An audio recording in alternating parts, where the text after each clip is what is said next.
How can a modern day manager not have a mobile phone? Why should he? Oh.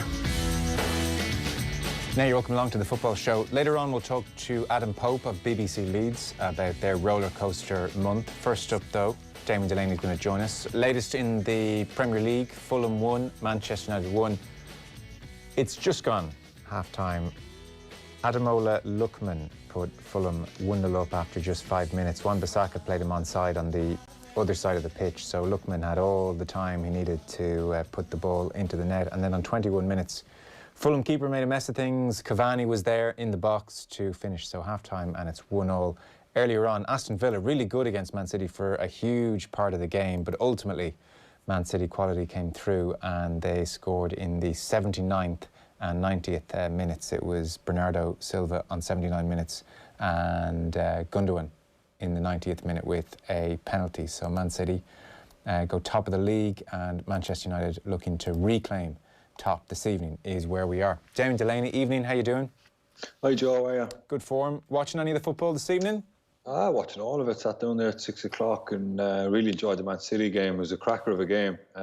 Two teams going right at it. Aston Villa were fantastic, you know, a little bit on the counter-attack, but it had a share of the game as well.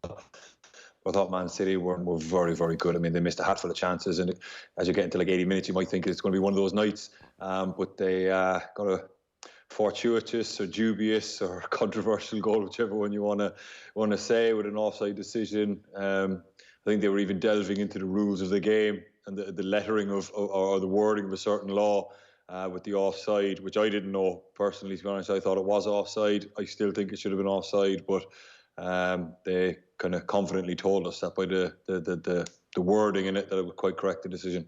So what happened exactly?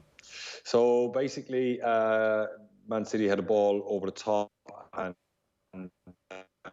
Martin is a goalkeeper. I won't say shanked one, but he wasn't the best of clearances to the halfway line. And I think it was Rodri headed it. Now, obviously, the ball was played over the top to a Man City player. Or it might have been Rodri that was coming back. Actually, so I'm right. So it was and headed it. So Rodri had kind of chased down the long ball. As the ball was cleared, he's 25, 30 yards offside, but Gundogan's headed it straight to Tyrone Mings, who's had a touch, tried then to turn, but seemed to turn back into a kind of a Rodri who was kind of getting back onside. Rodri nicked it off and played it to Bernardo Silva, who shifted it and put it in the top corner. But I was kind of the understanding that, you know, if you're coming back from an offside position and then you kind of get involved in a game, that you are live. But Peter Walton was on BT there, and he said that actually no, once Mings tried to make a play on the ball and once he had it under control, then it's kind of a new phase of play, and Rodri is no longer deemed offside. Wow. Jeez, that's new on me. That's tough to designate it a new phase of play as soon as Mings takes a touch. You know what was really strange though is that VAR never even looked at it. It was always just given straight away as a goal, and actually Dean Smith got sent off for his protestations of it. And it never went to VAR. There was never a VAR check. So unless the referees knew the law, which obviously they did, but I mean the extreme wording of the law, that once he makes a deliberate play, that's the word, a deliberate play on the ball, which Tyrone Mings did. No, it's not as if Rodri was coming back from, you know, at an angle. He was coming back directly behind him, and as he took it, controlled it on his chest and touched it to his right, Rodri's just nicked it off him. And kind of everyone kind of stopped thinking, surely that's offside. I mean, I've never seen that not given, to be honest with you, but it was given very, very quickly by the officials. Oh, that's crazy. I mean, it shouldn't be designated a new phase of play until Mings has maybe passed the ball or dribbled a certain amount forward. That is still very much in that same passage of play when the ball has been headed to Mings. Absolutely, and I'm pretty sure that he took it on his chest thinking that Rodri can't get me with this because he's coming back from an offside position, so he's took kind of the touch to the side almost as if it's a free play. I don't think it is, but the very fact that VAR didn't look at it, the referees didn't take a minute just to consult with each other and say, are we correct in saying this? Yes, we are. The goal was given and nothing happened. It was only about 5 minutes later they showed the replay, and obviously then Peter Walton came in and gave the official. Actually, at the time, Peter Walton said that should have been offside during the game when he came on air. He said that's offside. It was only afterwards when he read up on it, he went, "Oh, actually, that's onside." Very, very dubious. Wow. You know, I mean, I don't want to start leveling accusations at. Very strange. Yeah. I'm going to go to Craven Cottage. The halftime report is in. This is Manchester City against Aston Villa. Joe Rawson's watched that first half. Half-time, Fulham 1, Manchester United 1. It was a sluggish start from Ole Gunnar Solskjaer's side, who were behind after just 5 minutes. Ademola Lookman beat the offside trap to latch onto a through ball played by Anguissa and finish well into the bottom corner. But United responded well. Edinson Cavani grabbing the equaliser after a mistake from Alphonse Areola, the Fulham goalkeeper, who spilled Fernandez's cross straight to Cavani, who couldn't miss. Fernandez has also hit the post, while Harry Maguire should have done better when he was found from a corner, but he missed the target with a free header. Fulham still look dangerous on the break. Good game this. United have work to do to finish the evening at the top of the table. Half-time, Fulham 1, Manchester United 1. Yeah, it is a good game. It is a good game. We are going to take a very short break and just try and get Damien's line sorted out. As you can hear, it's okay, but just going in and out. The joys of Zoom and Skype in 2020/2021. So we'll take a short break and hopefully have Damien on a good line on the way back. Football on Off the Ball with Paddy Power.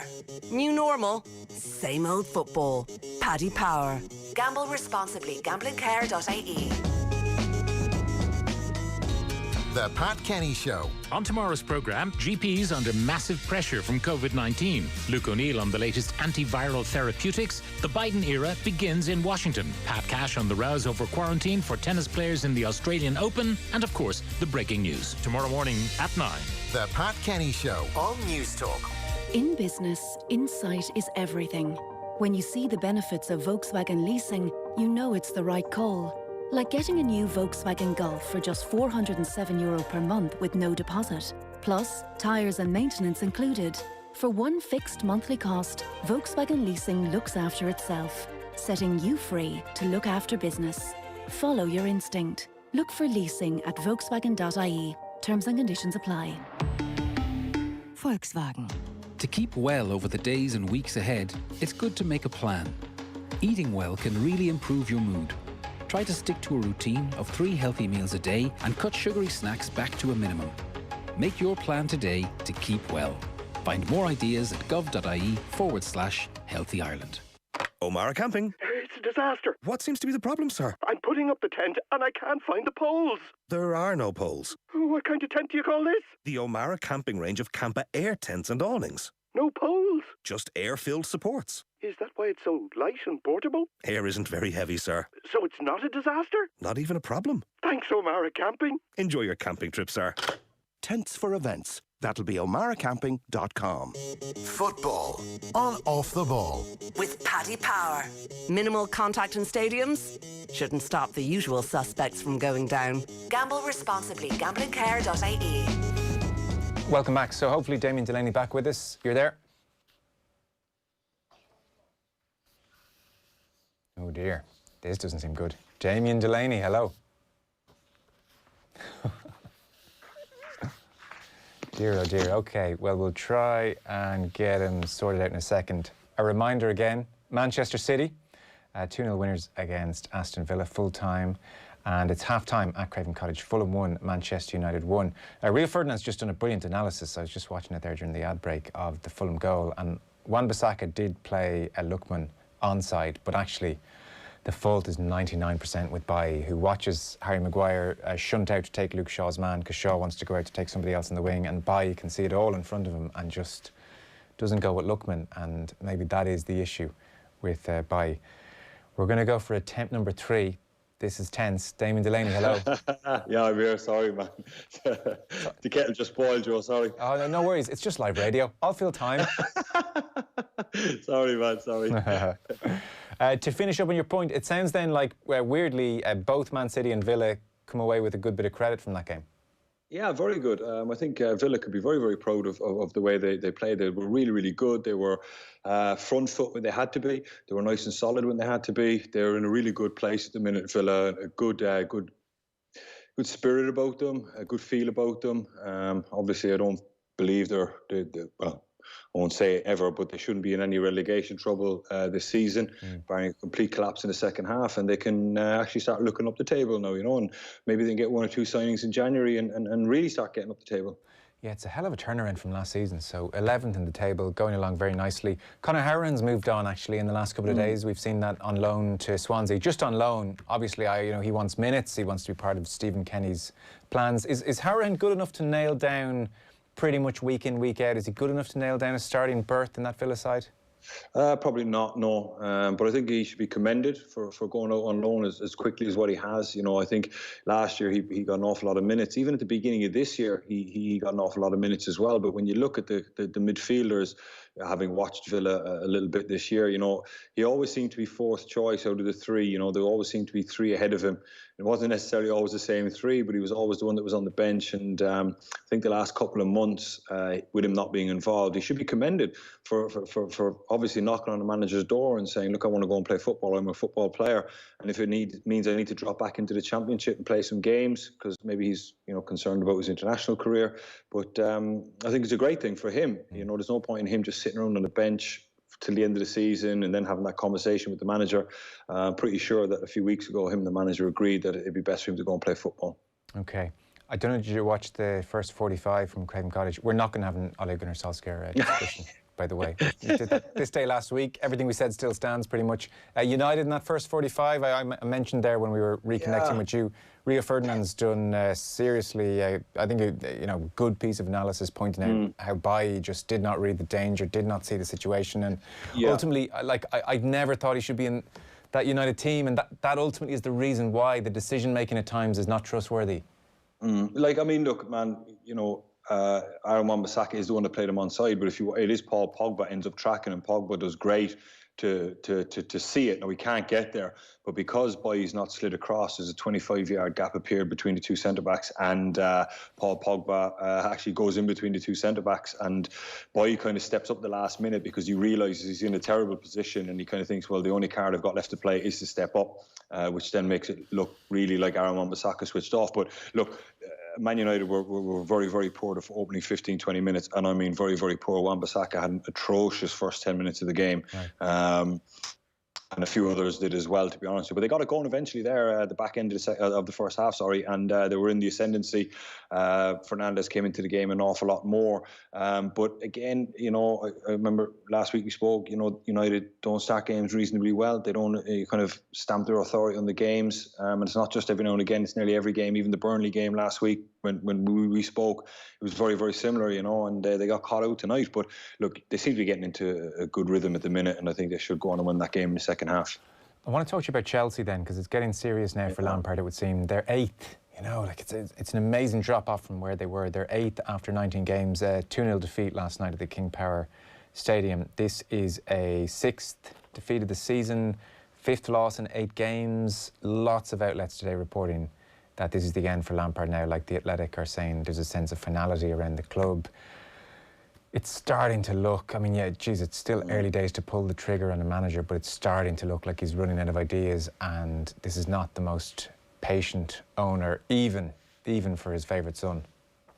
Yeah, I think he's under an enormous amount of pressure, and I think rightly so. Last year he got a lot of breaks, he got an awful lot of breathing room with the transfer embargo they had, and Eden Hazard leaving, and he'd done a terrific job last year to get 4th. But I did say at the start of the season that all these players brings an added amount of pressure and an added amount of expectancy, and it is a big issue gelling all the players. But I don't believe that Frank Lampard should be given like a free rein to do as he pleases. The players he was handed, there will be an expectancy, and rightly so, and he should be getting better results than what he had. I think the only thing going from is, he started the season really, really well, especially when Mendy came in after a couple of games, and they breezed through their Champions League group, and they were really, really good. We're 19 games in now, and I would say 6 to 8 games Chelsea have been pretty average, to be honest with you. So whether or not he'll get the bullet really, really soon, I don't know. He might get another couple of games, or he might get another few weeks. But I don't feel sorry for him in any way, But I suppose what you said there, Joe, is quite correct, that it looks like he's running out of ideas. And I'd say that when, they were doing so well, and then a couple of games, rocky patch, he's probably lost his head, he's probably put his hand around him, he's probably been Mr. Nice Guy, he's probably been everything he can be. And I think that's where a real experienced manager comes into play, that when you do hit a rocky patch, that there's a consistency in his behaviour, there's a consistency in his demeanour. He doesn't, hit the roof some weeks and then come in and be your best friend the next day. I always feel the best managers that I played for, no matter what happened, and I believe Roy Hodgson was the best person at it. My last manager I played for, is that, like, no matter what happens, he always stood there like he knew that was going to happen. And he's got a plan to fix it. Now, inside, he might be doing somersaults and might be absolutely panicking as much as we are, but he doesn't show it to the players, and he comes in on a Monday morning and he always seemed to handle it correctly after a bad defeat, or if we were on a good run or a bad run, he always seemed to gauge the mood of the changing room and be spot on the money. But that's experience. Roy Hodgson's in his 70s, Frank's in his second job. Now, it is a colossal job for him to take in such a short managerial spell. And it's going to be a test for him. I did read somewhere as well that Avram Grant was, there was talk of him coming in as kind of Frank's, I won't say mentor, but, kind of someone, a bounce board for Frank, or somebody he can talk to, which really is last chance saloon, to be honest with you. And that really is the owner giving him every opportunity to keep his job. So it'll be interesting, but I don't have any sympathy for him. He knew the rules of the game. He took the job. He got all these players in the summer. He knew what was expected of him. And Chelsea's a club that is based on winning. And if you spend that much money and you are in 8th position and performances are as bad as what they are, then, your neck should be on the block. Last night he had Mason Mount as one of the deeper midfielders, and Kovacic was in, and he took out Jorginho and he put in Kai Havertz, one of his big new signings, into, I guess, one of the more forward roles in that initial three. And then the front three was Hudson-Odoi, Tammy Abraham, Pulisic. So Jorginho was on the bench, Timo Werner was on the bench, Ziyech was on the bench as well. The thing with this team at the moment, and for quite some time now, is those 6 players, those 3 midfielders, 3 forwardish players, really, I wouldn't think there's been a game where anyone's been able to predict the team. And there's chopping and changing and there's squad rotation, and then there's just searching for something, Absolutely. And he just hasn't cracked a combination. Is there a combination there that works, where he can somehow work, and stay with me here, you think he wants Mount in the team, you feel like Ziyech's talent is fairly awesome if you can fit him in, and he'll be under a degree of pressure to have Werner and Havertz in the team.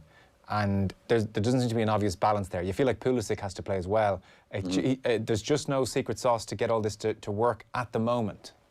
But that's what an experienced manager does. He finds that kind of way of gelling it all together, and then the players that aren't in the team, he finds a way of managing them and keeping them kind of in tune and keeping them focused and keeping them right on the boil, so that if one of the other players drops out, or he wants to try a different system, or he wants to go another way, they come in and they're really, really happy. But at the minute, he's just bouncing, and as you said, the word you're looking for there, you use it, is searching. I'd nearly go so far as the word scrapping. Yeah, no, it does feel, it feels fairly manic. It's like, okay, you're out, you're in, you're out, you're in, we'll try this. And he's hoping that someday there's going to be a beautiful performance and he can go, okay, that's the guts of my 6. Do you see an obvious, to put you on the spot, because and it's a tough question, you're not working with these players every day and all the rest of it, but do you see an obvious way you can get, those big signings into the team? He wants Mount in the team and be defensively solid as well? I think the first thing he needs to do is he needs to, and he would have had this because he would have spoke about it with Chelsea before he got the job, is what's his identity? What does he want to do as a manager? What's he trying to achieve? And then he picks the best players that fit that. But then you manage the other ones. And if it means Kai Havertz sits on the bench, or Timo Werner, or one of the main men sits on the bench, and you stay true to your principles, but it just seems that his principles have just got a little bit rattled, and that's pressure. When you hit a couple of bad results, you lose focus, and that's why maybe an Avram Grant that'll come in and Frank can vent to him, and Avram can say, look, take a deep breath, write down what you're looking for, write down what your beliefs, your principles are, and let's pick a team that'll go and get us that, and then be consistent on the training ground. Because believe me, players can spot when a manager is panicking, even if he's not doing it like openly ranting and raving. If his training sessions are just 1 week he's doing this, the next week he's doing that. I've had managers that are doing that. You can see the pressure's got to them. 1 week they're playing 3-5-2, the next week they're playing 4-5-1, and the players don't know whether they're coming or going. And it just seems that it's gone a little bit that way for Frank. But he just needs to ground himself really, really quickly, figure out his best team and just stick with it.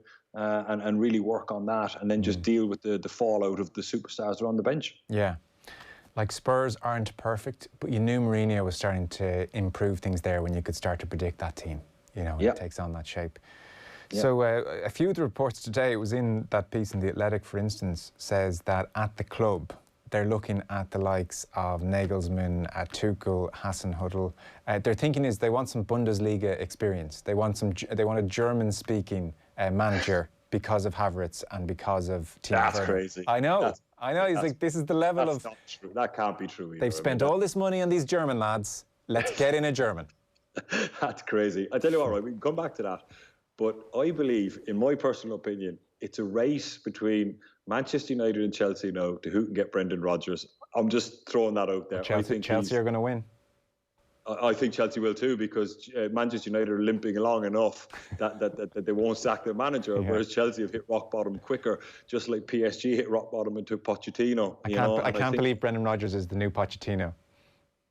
Listen, I'm telling you, you got to give that man credit for what he's done. You know, incredible. Whether you like his personality or not. By the way, I don't mind his personality. Genuinely, yeah, I get the gripes with him, but I think the last year or two he's been fine. No. He's drifted from the old the David Brent type comments that he used to come out with. He really has, and he's kind of, you know, when he left Liverpool, everyone thought that was going to be it for him. Everyone thought he was overachieving in that job and going up to Celtic. But I tell you, he's done a fabulous job at Celtic, and he came down to Leicester and he's put them in an unbelievable position. The guy is clearly an extremely good manager. Players always, I've never heard any player say anything bad about Brendan Rodgers ever. Whether, you know, they left the club, they were still at the club, or they moved on or what. You know, he treats players really, really well. Listening to Maddison's interview last night, tactically the guy is so astute. Obviously with him managing Liverpool, the United job might be a difficult one for him, but he's got to be the next name at the top of the list for me. I mean, Chelsea don't really need to take the risk of going with a German manager that might take time to settle. Is he going to improve results massively in his first year in the Bundesliga? Coming from the Bundesliga to the Premier League. Maybe they'll take some time to settle. I just think with Brendan Rodgers, you've got a fantastic ready-made replacement for Frank if they decide to go that way. And apparently he coached Roman Abramovich's son at football when he was at the club, so there's a link there. I can't believe that. I think Frank Lampard is in the situation now that the club are actively sounding out other people just in case. Rodgers, I mean, things are going so well at Leicester. He's in a great place. Like, you put a foot wrong at Chelsea for 2 months, you get the sack, and he's already had the Celtic fans going, oh, who do you think you are, leaving us to go for Leicester? Who are Leicester? And now he's going to upgrade again, and I mean, he has to take it, doesn't he? If Chelsea come, he has to take it. Yeah. He's got history. He's got history at that club as well. You know, he was, under schoolboy manager, right? Jose brought him through and stuff, so he knows the club really, really well. He will have a good relationship with nearly everybody at the club. So I think it's a race between those two together. Right. He'll probably do well, Rodgers. You know, he probably will. I think so. He's experienced. I mean, the Liverpool thing probably could have killed off a lot of people, with his experience there, missing out on the league and then it falling apart. But he went to Glasgow and rebuilt himself. And he's doing a fabulous job at Leicester now, really. And it's based on 2016, amongst many other things, this is a stupid thing to say, but he's really like flavour of the month now at Leicester. Like, how much better can it get? Being flavour of the month at Chelsea would be a hell of a lot better than that's what I mean. Like, if he's to turn down Chelsea, the ceiling with Leicester has got to be approaching pretty soon, is what I mean. No. I mean, listen, I think they could get Champions League this year, absolutely. Are they going to win the league? I doubt it, to be honest with you. Is he ever going to get the serious backing to get to the latter stages of the Champions League? Because he's obviously very, very ambitious in himself, and I think that's the reason he left Celtic. I think he wanted to sign players because he realised that it was getting harder and harder to get out of the qualification groups just to get into the Champions League. And obviously Celtic were of the opinion that, Rangers aren't an entity anymore, so why would we want to spend all this money, on just the Champions League when we can just keep winning the league here and doing really, really well? And I think that's the reason he left, because he wanted those big European nights, and I'm pretty sure he'll want them at Leicester too. But I mean, European nights at Chelsea would be, I think, the pinnacle for him. Yeah. Where Lampard would pitch up with his next job is interesting. Still great profile, all the rest of it, but I mean, could be bottom half Premier League territory, maybe even a bit lower. Absolutely, yeah. I think maybe he might have to go and gain that experience that perhaps he's missing in these moments at Chelsea. You know, when you come out of playing and you go straight into a changing room, you have your ideas, they're all great, but you know, it's like that old Mike Tyson saying, you know, everyone's got a plan until they get punched in the face, and I think that's what he's feeling at the minute at Chelsea. Power of the pundit here. This is the power you possess in your punditry. So James Maddison has scored in 3 games in a row now, and he was this is the first time in his career he scored 3 Premier League goals in a row, and he says it's down to Jamie Carragher. So he was watching the match back against Sheffield United. He was watching the game. Jamie Carragher's in commentary, and he says Maddison there, if he's going to play for England, he needs to get his numbers up and score more goals. And Maddison thought, that's a good idea. Like this, I mean, maybe it hadn't occurred to him before. I don't know, but he says that's what he needed. Like, I mean, that's scoring goals good. Yeah. He says, me, the gaffer, Jack, the analyst, and he says Jack will be buzzing. I've name dropped him, which was kind of funny.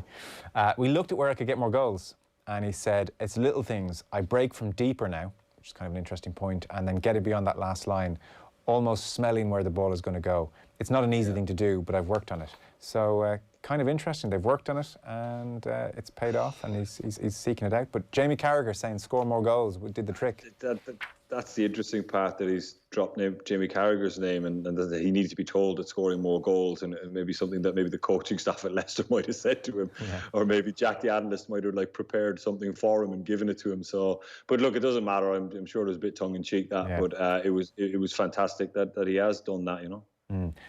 Dan and I were touching on Rooney's playing career last night. I know you did touch on this on Saturday, so I won't dwell on the point, but I was just curious. We probably fell into that broad enough consensus, the gist of which, you know, to various degrees or other, you think Rooney's been an amazing player for sure, and like top goal scorer for United, top goal scorer for England. It's really churlish to criticise that, and yet there's a but, you know, and there's a sense that he was so phenomenal that you thought he might kick on to even greater heights. And there's the Ronaldo parallel the whole time, which is probably unfair on him. So you've come up against him. You saw the finished product. You know just how good he was to play against. He had. First of all, I do disagree with what you're saying there. I think I think he's every bit as good as his numbers suggest. I think that in any other country, maybe in time, they'd be putting up statues of him. You know, he's that good. He was unbelievable for England. His appetite for football was insane. And the number of times I came up against him, his intensity, his desire, his will. I mean, the way he carried himself on the pitch just was like, I'm not losing today. And I suppose my takeaway from the 2016 FA Cup final, when we played against United and he was captain, we scored in the 79th or 80th minute. And one thing that I noticed during the game was, and this was in Van Gaal's tenure when Rooney was kind of converted to a number 6 or a central midfield player, was just, he just kind of took the game by the scruff of the neck, and he just went and got the ball, and he just started spraying balls over my head, over like in behind us, switching the play. It was almost like, you know, when the goal went in, he just went, right, I'm not having this. I'm not losing this game today. And he just went and grabbed the game by the scruff of the neck, and nobody could stop him because he was like a man possessed. And that genuinely is my takeaway from that game, of how good he was. And I think they're the things that maybe it's hard to quantify. You know, his numbers are great, and maybe you can say that he didn't reach the heights of Ronaldo, but he was such a team player. He never complained. He would play anywhere, wanted to play football. But I think the guy was just an out-and-out winner. He had a desire, probably that I've only seen matched by maybe Luis Suarez. You know, when you played against him, he had a similar type of like strut to him, where it was just like, I'm going to kill anyone that's getting in my way today. I want to win, and I don't care how I do it. And I suppose they are things that are hard to quantify. But for me, I think he's every bit as good as his numbers suggest. Yeah, that's a really interesting take, because even 2016, that'd be an era when, from the sidelines, you'd say, well, Rooney was very much in the decline, and yet you describe him almost like force nature. Yeah, he was. And then there was a couple of times when we first went up 2013-14, where he was playing centre forward, and he was just so clever. He was so good technically as well. He kept going short, and I didn't know whether to stick or twist. And when you did one, he got you with the other. And he really was, he never seemed to take a minute off in a game. He was just always like in tune with the game and thinking, what can I do to help us win this game of football?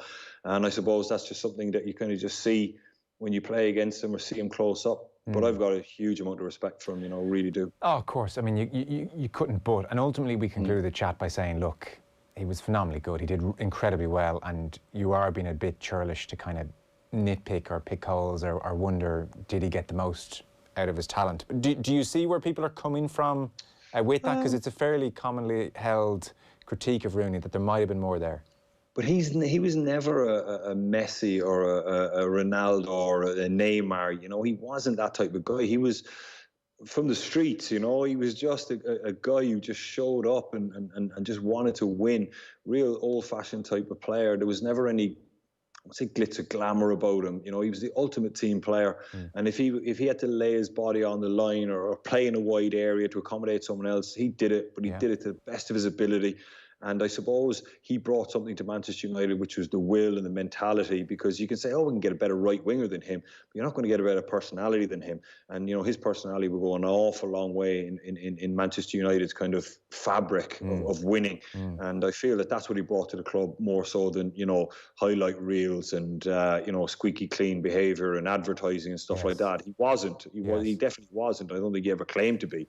He was a bit, as I said, a bit raw and from the streets, but that's the type of guy he was, and he made way more than the most of his talents. Yeah, I think that's really well made point. Good stuff. I'm glad I asked you about that now, because I was thinking, were we a bit touch harsh on him last night? But that's very well said. Listen, I'll talk to you when I talk to you. Thanks so much. All right, Joe. Good talk to you, man. See you. Damien Delaney there. So they're back underway at Craven Cottage, an hour on the clock. This one kicked off at 8:15, so slightly later finish than usual. So an hour gone, and still Fulham 1, Manchester United 1. We're checking in on Leeds next. Football on Off the Ball. With Paddy Power. New normal, same old football. Paddy Power. Gamble responsibly. Gamblingcare.ie. At Electric Ireland, we believe that we're at our brightest when we shine together. That's why we're making a promise to every customer and business that your lights will stay on this winter, no matter what, regardless of your financial circumstances. If you're experiencing difficulties paying your bill or have any questions or worries at all, please call us on 1-800 50 40 21. We're here to help, because we're brighter together. In the real world, we know it's the customers you keep that keep you in business. Over 70% of Liberty car insurance customers stay with Liberty Insurance when renewal time comes around. That doesn't happen by accident. Switch at libertyinsurance.ie and see why so many people stay. Liberty Insurance. Ready for the real world. 74.9% of Liberty Insurance private motor customers renewed between the 1st of January and 30th of June 2020. Acceptance criteria, terms and conditions apply. Liberty Seguros, Compañía de Seguros, Araya Seguros, S.A.A. trading as Liberty Insurance, is authorised by the General Directorate of Insurance and Pension Funds in Spain and is regulated by the Central Bank of Ireland for conduct of business rules. Whether it's your first step on the property ladder or your first place with stairs, from new builds to rebuilds, a new home is one of life's biggest moments, and we all know life doesn't always go to plan. That's why at Bank of Ireland, our personalised mortgages can change if your life changes. When you're ready to make a move, we're ready to make it with you. Bank of Ireland. Begin. Lending criteria, terms and conditions apply. Over 18s only. Mortgage approval subject to assessment of suitability and affordability. Bank of Ireland Mortgage Bank trading as Bank of Ireland Mortgages is regulated by the Central Bank of Ireland. We're getting better at talking about our mental health. But we're still not great at asking for help. Are you prioritising mental health in your workplace? And looking for the right team to back you? Then talk to I Am Here, the Irish-based global leader in mental health and well-being. Visit IamHereTribe.com and make mental health the #1 priority for your team. Football on Off the Ball. With Paddy Power. Minimal contact in stadiums shouldn't stop the usual suspects from going down. Gamble responsibly. Gamblingcare.ie. Now you're welcome back. Always good to have Adam Pope of BBC Leeds with us. Adam, great to have you back on the show. How are things? Hey, thanks, Joe. Okay, thank you. Not so great with Leeds at the moment, but hey, in the overall picture, okay. But not dull is the point, not dull, you know, and there's a lot of people who support dull teams. Can I throw some numbers at you and you can just give me a sense of just how mad this all is? So they're currently 12th in the table. That's got to be acceptable, bottom line, and that's the ultimate point. But for instance, goals scored, they're 30 goals scored, which is 6th in the table. Goals conceded, 34, 2nd in the table. Shots, 266, that's them 2nd highest in the table. Shots against, 259, that's them 2nd in the table. And then some of the scorelines of the last while.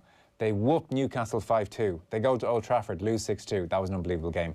They beat Burnley 1-0, positively boring by their standards, Adam. Then they beat West Brom 5-0. Then Spurs come and beat them 3-0. Then Crawley bloody Town from League 2 beat them 3-0.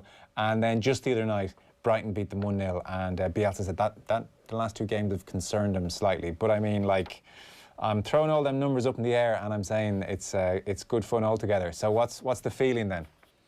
Yeah, I mean, the feeling's one of concern at the moment because I think it's no goals since the turn of the year, Joe. And the big thing about that is that there's been a distinct lack of chances created. In the past with Bielsa's side, it's more of a case of chances created, chances missed.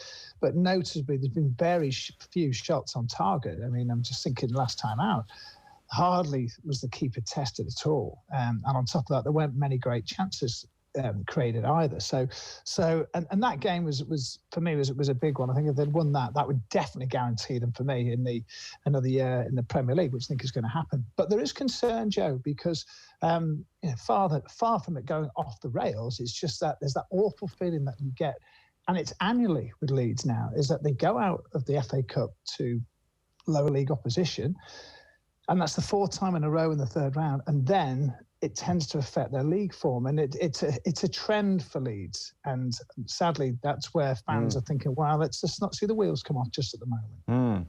And what's that put down to? Well, I mean, the defeat at Crawley, I would say, would be down to the changes he made at half-time, definitely weakened the side. And I think he was so rigid in what he wanted to do that day was to give Liam Cooper, who's coming back from injury, the captain, 45 minutes, which he did.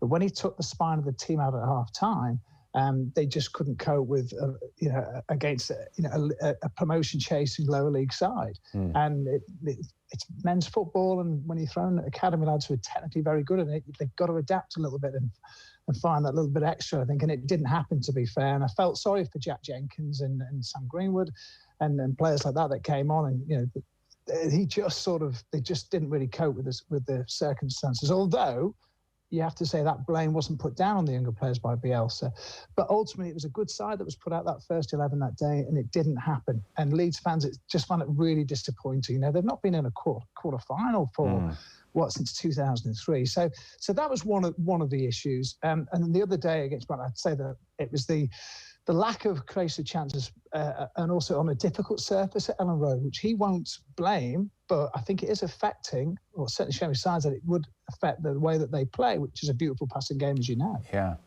They're a joy to watch, and I think everybody still has faith in Bielsa. John Giles is a regular on this show still, and you'll know all about it. And he was saying the other night, if Bielsa had the Man United players, he'd win the league. Some of the stuff he sees from Bielsa is really top class. The thing which strikes me about Bielsa is he's honest. Now, ironically, I first really felt this in the fallout from Spygate, which is an odd thing to say, but I thought he was very honest about that. And even after the Old Trafford result, he defended the team at length. And I thought, I believe him. I feel like he's been really honest here. And so it would cause Leeds fans a slight degree of worry when Bielsa comes out after this most recent defeat to Brighton, hot on the heels of that FA Cup defeat, and says, this one causes me worry. He's openly saying that I'm seeing things here in his brilliant way that worry him. And, 12th is okay. They've got a bit of breathing room, but you don't want to linger. No, you don't. And the next game for Leeds is they were meant to play tonight against Southampton. They've got Newcastle away, who, as you quite rightly said, Joe, they battered them at Ellen Road. It was I know Newcastle got a couple of goals, but it was a 5-2 going on 6 or 7.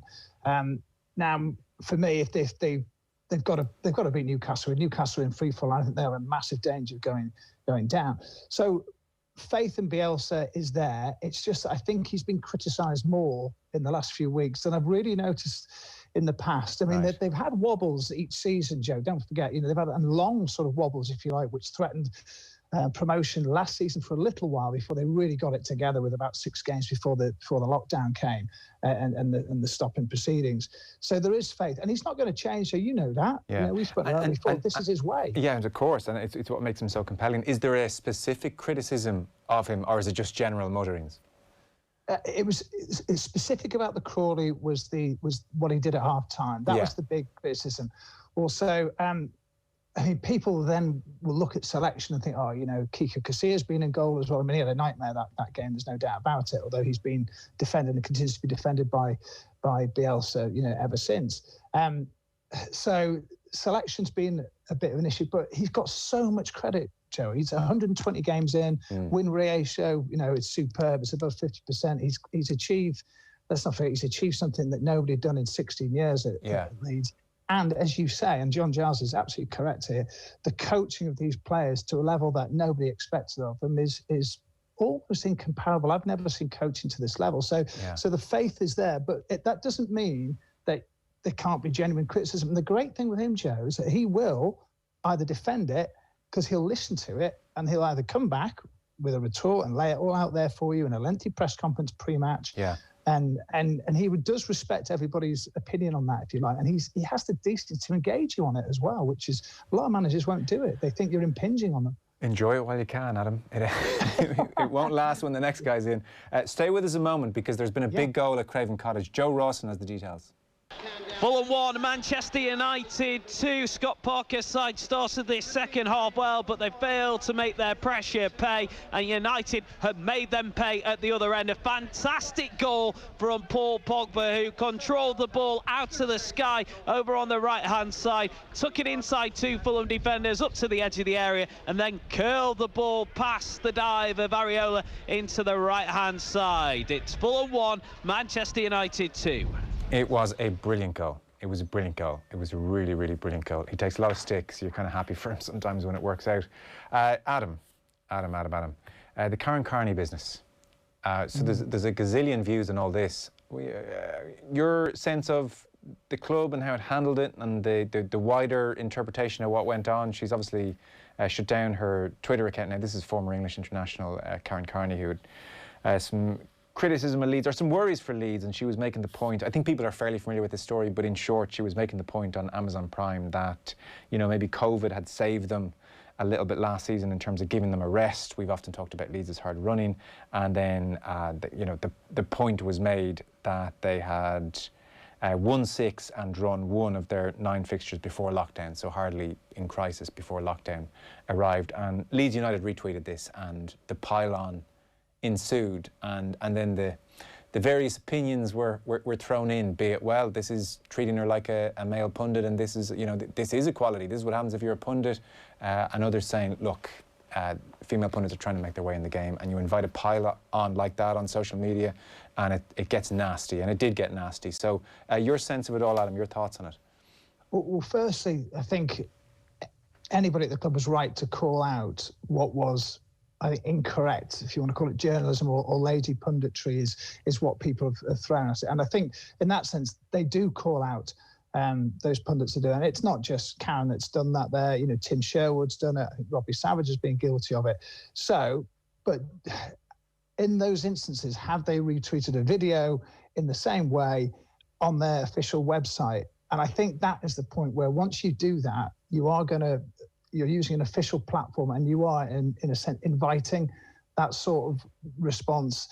Now, they're not responsible in that sense for the content, which was horrendous towards Karen at times. And you have to remember also that this is, a person who suffered from mental health quite openly issues, sort of 3, 4, 5 years ago, I think it was mentioned in particular. So what she said was incorrect. It might have come out wrong, but to say that they'd got it because of COVID was just not right at all.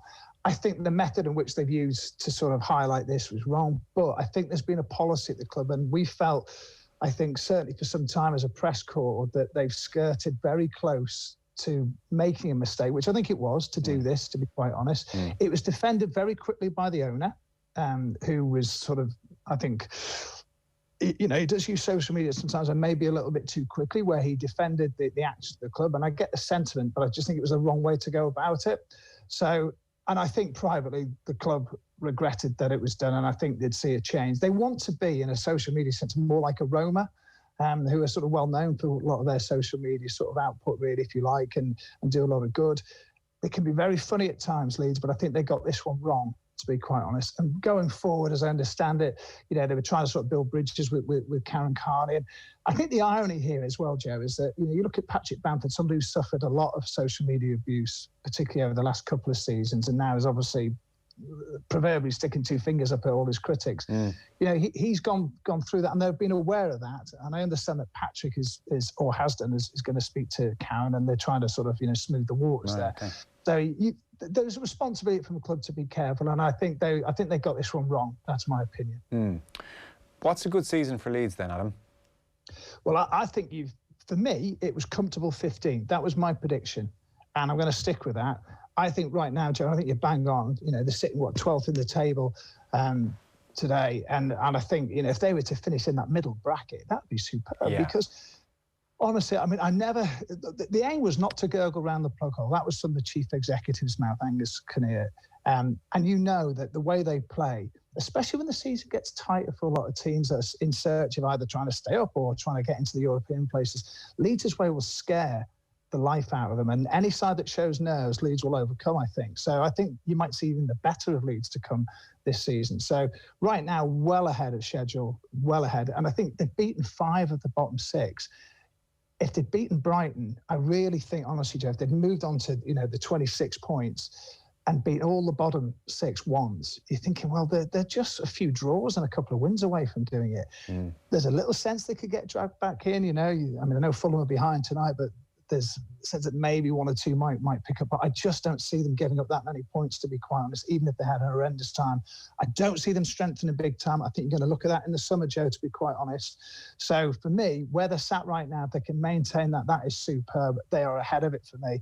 And in general, the faith in Bielsa is so strong that that they'll see through these relatively choppy times. And a last one then, because obviously you're far more familiar with Bielsa in the longer term than us.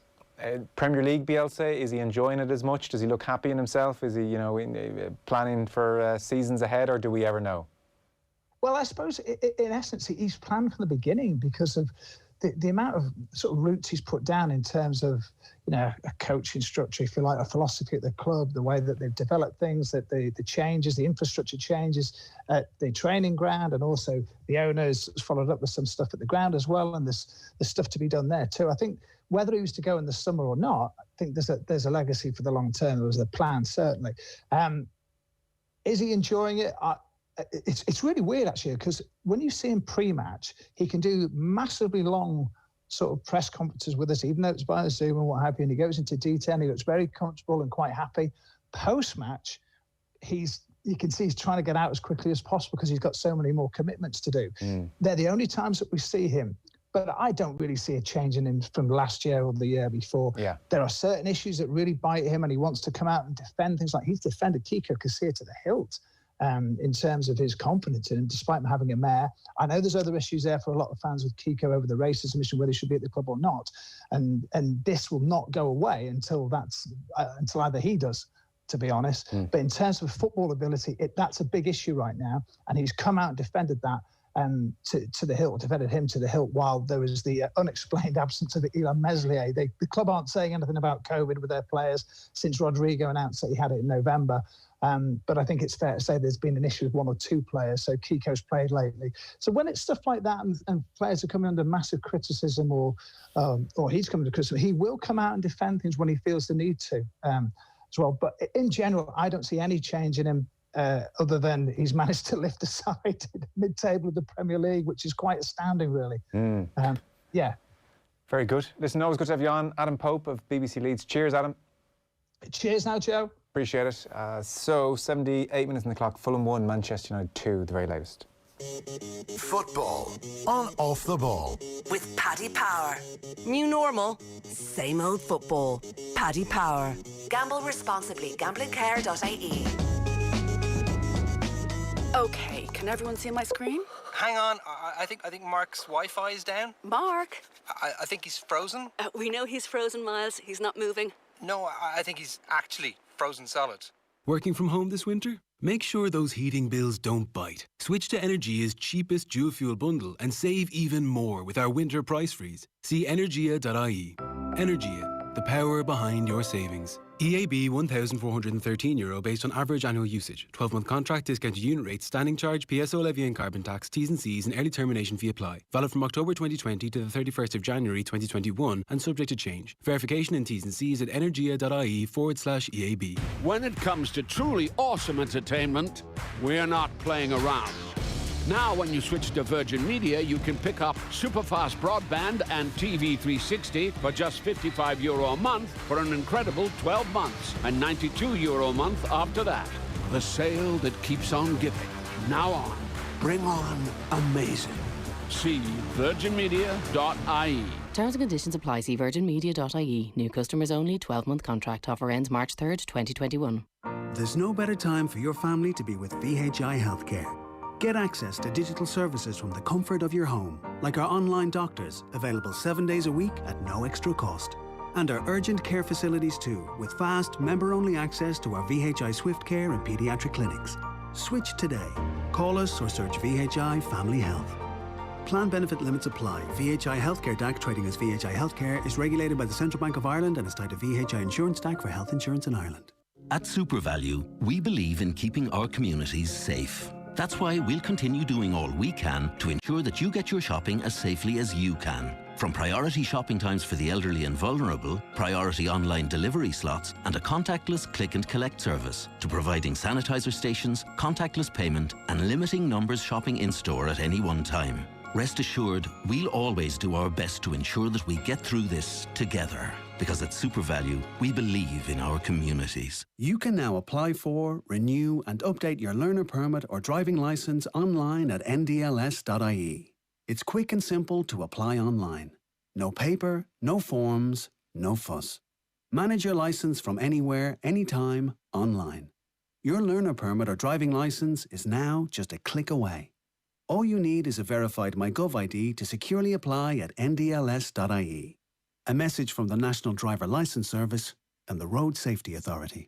January mega sale on kitchen appliances at Curry's PC World. We have amazing deals on fridge freezers, wash machines and dryers. Upgrade your cooking experience with big brands like AEG, Neff and Zanussi. And we've got free delivery on all large kitchen appliances. So get in store or online now at currys.ie. If you're a business owner with staff working from home, then you need a cloud-based telephony service you can depend on, now and in the future. Avaya Cloud Office by RingCentral lets teams call, chat, meet and collaborate anywhere on any device. Take a free trial and see why millions of users trust Avaya. Visit cloudoffice.ie. Football on Off the Ball. With Paddy Power. Gamble responsibly. Gamblingcare.ie. At a time, United 2-1 up with 9 minutes to go at Creighton Cottage. OTB AM tomorrow has Ronan O'Gara, Cian Fahey on NFL, Tom Malone on Cheltenham, Sue Murphy on What to Watch on TV. Tomorrow evening, John Giles is with us and we've live commentary of Liverpool-Burnley. Tom Dunn on the way next. Good luck. Get the latest News Talk podcasts at newstalk.com and on the News Talk app. To keep well over the days and weeks ahead, it's good to make a plan. Keeping in contact with friends and family could be part of it. And in these times, a good catch-up over the phone can do a power of good. Make your plan today to keep well. Find more ideas at gov.ie/Healthy Ireland. Psychology, performance analysis, sports therapy and coaching all contribute to elite performance in sport. At Portobello Institute, we offer full-time and blended learning honours degrees in each of these sporting disciplines. Affordable and accessible online study, small group lectures and practicals